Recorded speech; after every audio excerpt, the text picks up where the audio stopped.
Just 5 days left in Georgia's legislative session. Many bills are on their final breaths, but now is the time when lawmakers resurrect what have been called zombie bills. It's a pretty controversial tactic. Lawmakers attach otherwise dead bills onto separate living legislation. Atlanta News First reporter Patrick Quinn live at the state capitol. And Patrick, oftentimes these bills, sponsors aren't even notified that this is about to take place. That's right. I've talked with some bill sponsors. All of a sudden, they got a bill and then some added language is added. They don't know where it's coming from. And all of a sudden, that bill moves on without any of their consent. And this is legal. There are questions if this is moral or ethical, but it's used frequently, and it's likely to be used more leading up to the final day of the session, which is Wednesday.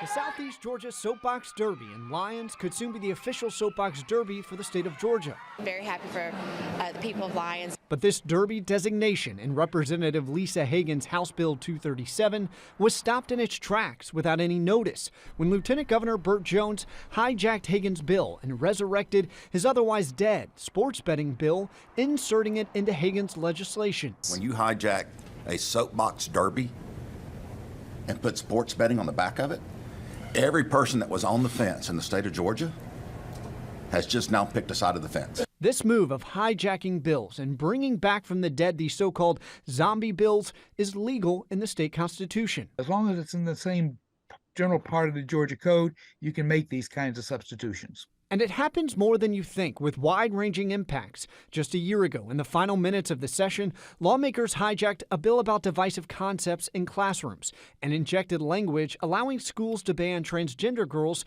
from competing against other girls in high school sports. Because they both had to do with education, it was permissible, and it passed. And this becomes especially important in the very last hours of a legislative session. Hagan knows this, and within a week, she went from zombie bill victim to zombie bill sponsor. Her Soapbox Derby bill was just resurrected and added to an otherwise defunct Senate bill about insurance.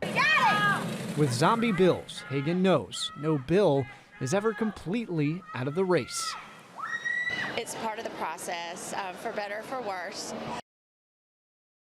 And Professor Bullock, he told me that other states, they have rules around these hijacked bills or zombie bills. Those rules don't really exist here in Georgia. Now, Lisa Hagan, who you just heard from, she said it's common courtesy for bill sponsors to notify each other before adding any of that supplemental language. However, I've seen it. I remember last year, the final day of last year's session, there were elements being added, dropped left and right, and many times lawmakers, they don't have time to read the most revised versions of bills before they vote. Something we'll be watching closely. Again, final day of the session is Wednesday. Live in downtown Atlanta, Patrick Quinn, Atlanta News First. Patrick, thank you.